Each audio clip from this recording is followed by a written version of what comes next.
Queridos irmãos, sejam todos bem-vindos nesse nosso culto virtual.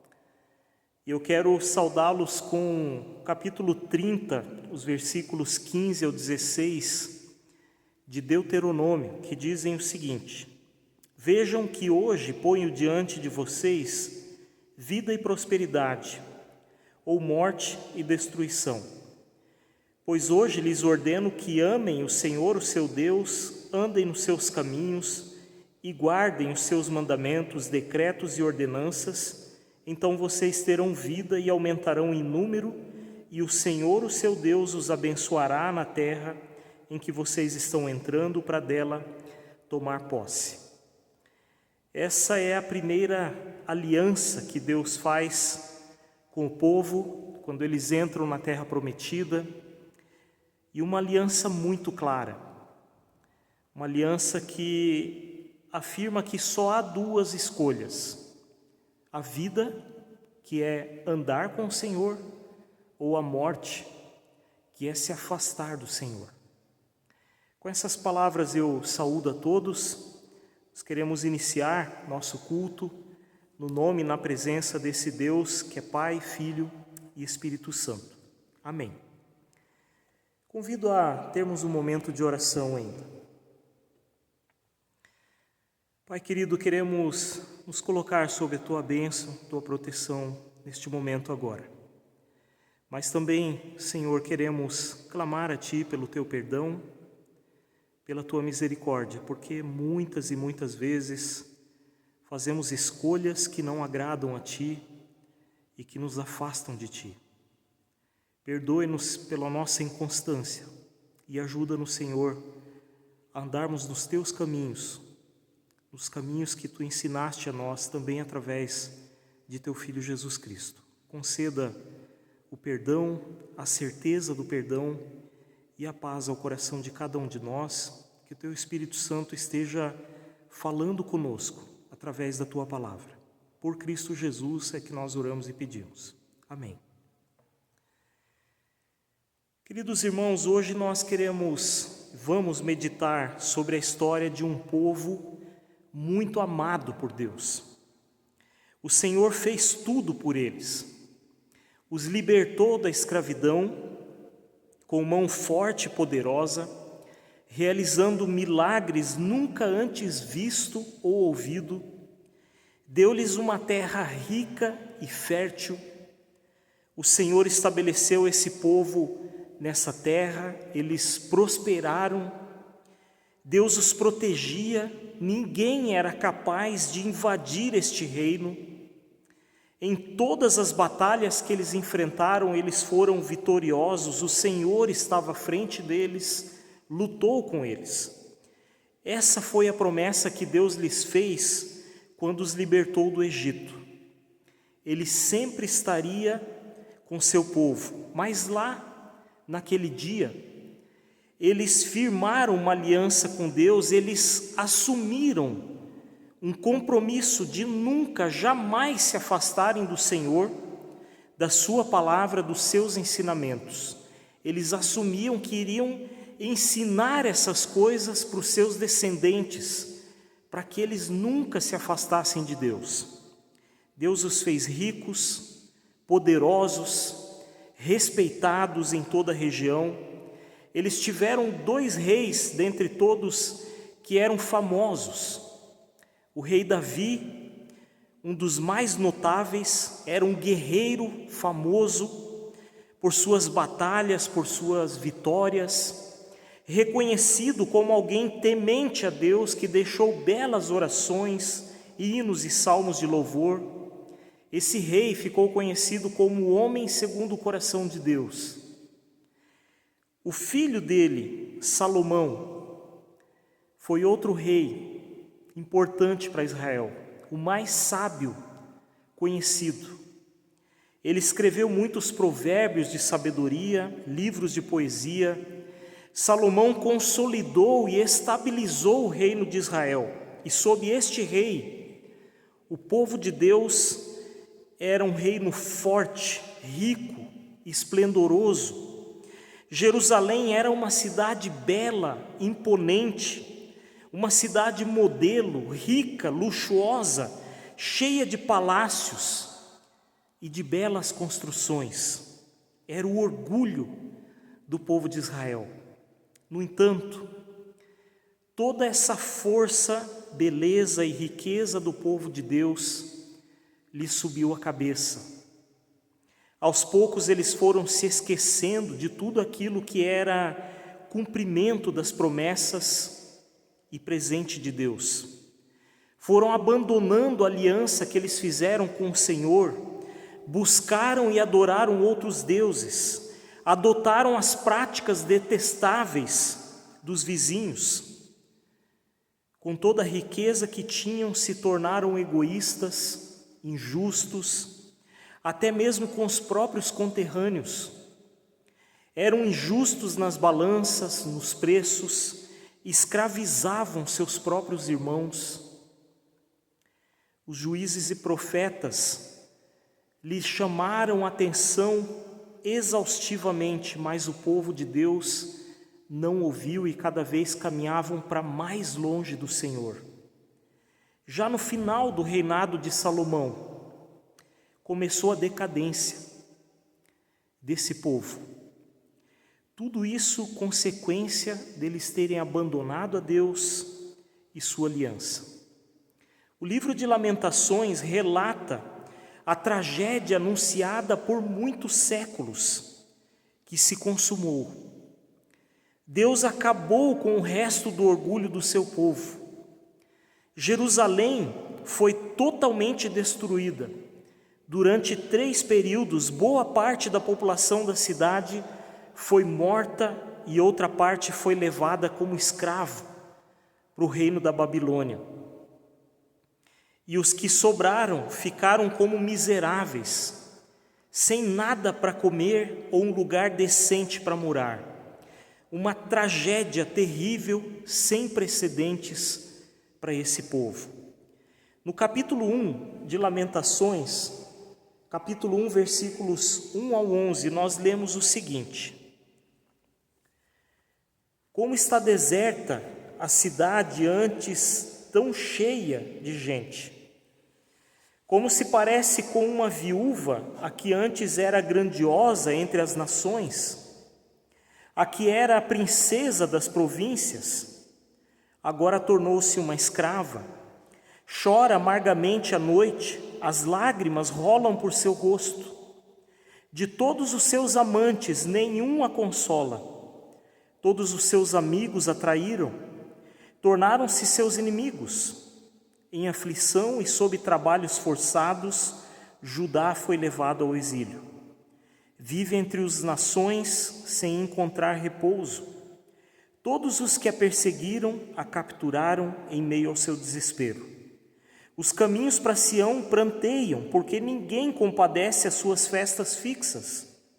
Todas as suas portas estão desertas. Seus sacerdotes gemem, suas moças se entristecem, e elas se encontram em angústia profunda. Seus adversários são os seus chefes, seus inimigos estão tranquilos. O Senhor lhes trouxe tristeza por causa dos seus muitos pecados. Seus filhos foram levados ao exílio, prisioneiros dos adversários. Todo o esplendor fugiu da cidade de Sião. Seus líderes são como corças que não encontram pastagem, sem forças fugiram diante do perseguidor. Nos dias da sua aflição e do seu desnorteio, Jerusalém se lembra de todos os tesouros que lhe pertenciam nos tempos passados. Quando seu povo caiu nas mãos do inimigo, ninguém veio ajudá-la. Seus inimigos olharam para ela e zombaram da sua queda. Jerusalém cometeu graves pecados, por isso tornou-se impura. Todos os que a honravam agora a desprezam, porque viram a sua nudez. Ela mesma geme e se desvia deles. Sua impureza prende-se às suas saias. Ela não espera que chegaria a seu fim. Sua queda foi surpreendente, ninguém veio consolá-la. Olha, Senhor, para a aflição minha, pois o inimigo triunfou. O adversário saqueia todos os seus tesouros. Ela viu nações pagãs entrarem em seu santuário, sendo que tu as tinhas proibido de participar das suas assembleias. Todo o seu povo se lamenta enquanto vai em busca de pão, e para sobreviverem trocam tesouros por comida. Olha, Senhor, e considera, pois tenho sido desprezada. Até aqui a palavra do Senhor. Queridos irmãos, neste trecho nós percebemos que existe um misto de sentimentos no profeta Jeremias. Ao olhar para a sua cidade amada, ele tem um choque. Ele está abalado pelo que está vendo. Montanhas de entulhos e escombros, corpos espalhados, fumaça de incêndio por todo canto. Um completo desespero. A afirmação de que a cidade estava deserta quer dizer literalmente: sentei-me sozinho sobre os entulhos, sobre os escombros. A cidade antes cheia de pessoas, de famílias, que andavam de um lado para o outro, agora está vazia. A cidade que antes era comparada a uma princesa, agora é comparada a uma escrava de trabalhos forçados. Os seus amantes, ou seja, seus inimigos que adoravam outros deuses e faziam coisas detestáveis ao Senhor, que antes cortejavam o povo de Israel, agora o abandonaram, sumiram. O povo de Deus deixou de buscar seu Senhor, se aliou a povos vizinhos e passou a buscar neles a segurança que vinha de Deus. Aqui o profeta fala claramente sobre a idolatria, que é se voltar para o auxílio de qualquer outra coisa ou pessoa, no lugar de confiar única e exclusivamente em Deus. Quem sobrou na cidade estava totalmente desamparado, deprimido. A tristeza, a aflição tomou conta dos seus rostos. A cidade antes orgulhosa, que pensava nunca ser destruída, agora chora amargurada. Não há nada na cidade para as pessoas que permaneceram ali, nem o básico que seria o pão. Todos passam necessidades, e nesses dias de guerra, esse povo viu e viveu coisas terríveis. O rei fugiu, mas foi capturado. Seus filhos foram mortos na sua presença. Seus olhos foram furados e ele foi jogado numa prisão para morrer lá dentro. Profetas e sacerdotes foram mortos dentro do templo. O templo foi completamente saqueado. O que pôde ser queimado na cidade e no templo foi queimado. A fome era tanta em Jerusalém que há relatos no capítulo 2 e 4 de canibalismo. Uma verdadeira tragédia, como acontece até hoje em lugares de guerra. Não há lei, não há misericórdia, só sofrimento e desgraça. O autor reconhece que o Senhor tinha razão em fazer o que fez com seu povo. Jerusalém cometeu graves pecados, ele afirma. No entanto, Jeremias sabe que Deus ouve os clamores daqueles que lamentam e se arrependem dos seus pecados. Irmãos, não é um texto agradável de se ler, de se ouvir. E eu concordo com muitas pessoas que dizem que alguns trechos da Bíblia, se nós espremermos, sai sangue. São violentos, desoladores, falam de sofrimento, porém fica muito bem claro que todo esse sofrimento e dor vem por causa do pecado do ser humano. Vem por causa do abandono de Deus. A aliança que o Senhor fez com seu povo era muito clara, como mencionamos no versículo de saudação. E nós podemos ler nos capítulos 28 e 29 de Deuteronômio. Enquanto eles andassem com o Senhor e obedecessem, seriam abençoados. Mas a partir do momento que se afastassem de Deus, não teriam mais as suas bênçãos e proteção. Seriam destruídos. Todos concordaram em praticar essas coisas e ensinar isso aos seus filhos, mas não cumpriram. Uma coisa que não cabe aqui é o argumento ou a pergunta: por que Deus deixou isso acontecer? Ora, Deus nos dá liberdade para escolhermos por onde queremos andar, e Deus é justo. Eles concordaram com a aliança que o Senhor lhes propôs. Deus sempre foi muito claro e eles experimentaram isso muitas vezes, mas sempre de novo voltaram ao mesmo erro, abandonaram a Deus. Sempre de novo viravam as costas para Deus e adoravam e buscavam deuses falsos. Tão falsos que nenhum deles foi capaz de protegê-los, de consolá-los. Queridos irmãos, a consequência do afastamento e do abandono de Deus é a tragédia, é o sofrimento, é muita dor. Por mais bonitas e atraentes que sejam as propostas que nos façam, que são contrárias à vontade de Deus, só nos trarão desespero.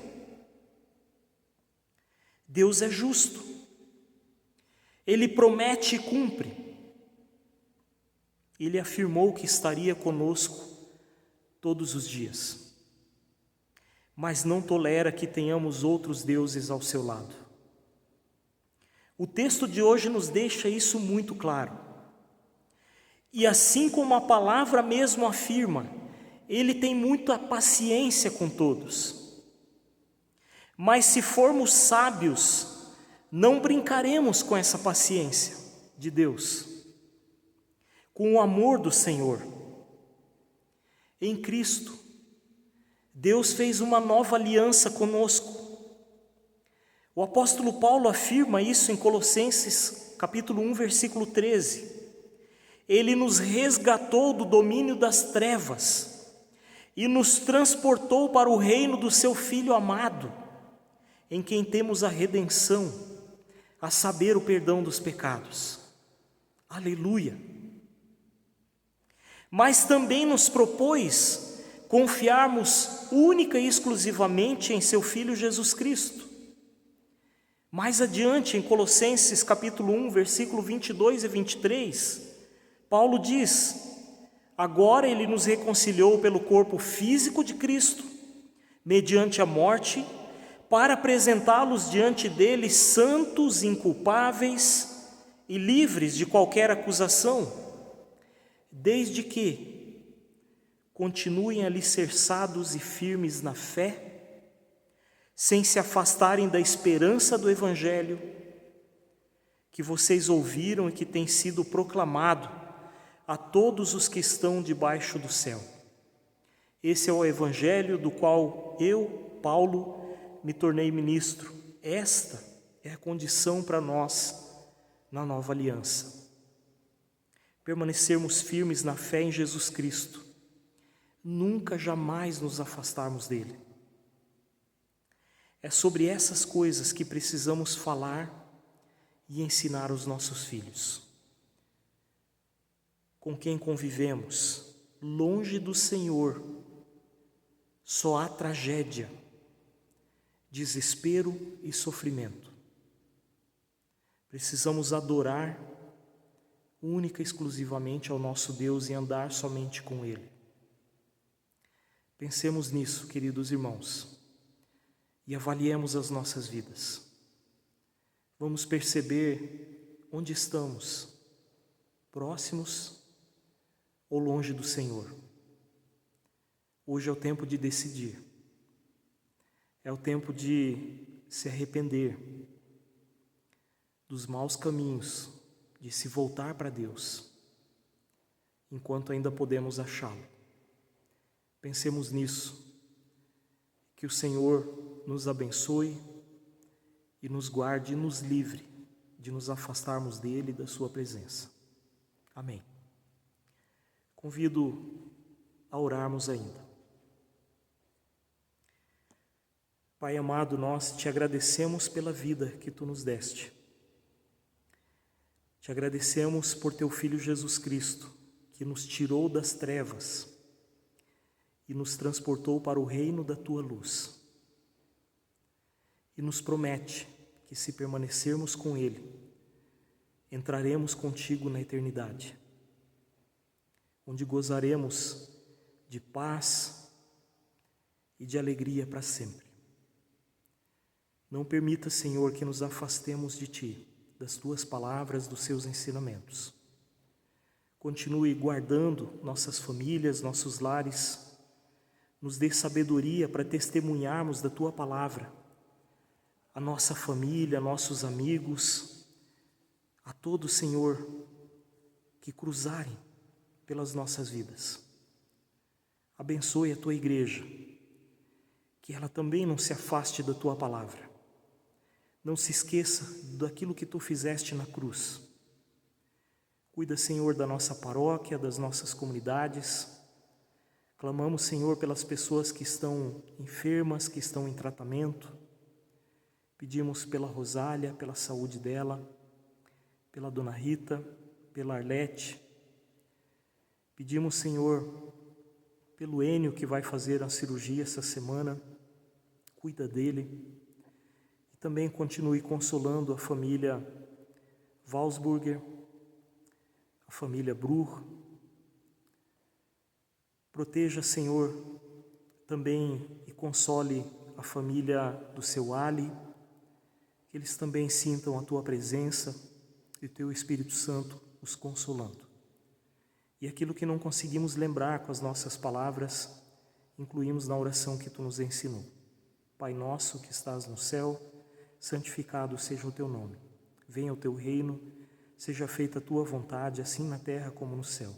O pão nosso de cada dia nos dá hoje. Perdoa-nos as nossas dívidas, assim como nós também perdoamos aos nossos devedores. E não nos deixes cair em tentação, mas livra-nos do mal. Pois Teu é o reino, o poder e a glória para sempre. Amém. Que a paz do Senhor nos envolva, que Ele nos leve essa semana protegidos, guardados e firmes na sua aliança, na sua promessa. Vamos na paz. Amém. Se as águas do mar da vida quiserem te afogar, segura na mão de Deus e vai. Se as tristezas desta lida quiserem te sufocar, segura na mão de Deus e vai. Segura na mão de Deus, segura na mão de Deus, pois ela te sustentará. Não temas, segue adiante e não olhes para trás. Segura na mão de Deus e vai. Se a jornada é pesada e te cansas na caminhada, segura na mão de Deus e vai. Orando, jejuando, confiando e confessando, segura na mão de Deus e vai. Segura na mão de Deus, segura na mão de Deus, pois ela te sustentará. Não temas, segue adiante e não olhes para trás. Segura na mão de Deus e vai. O Espírito do Senhor sempre te revestirá. Segura na mão de Deus e vai. Jesus Cristo prometeu que jamais te deixará. Segura na mão de Deus e vai. Segura na mão de Deus, segura na mão de Deus, pois ela te sustentará. Não temas, segue adiante e não olhes para trás. Segura na mão de Deus e vai.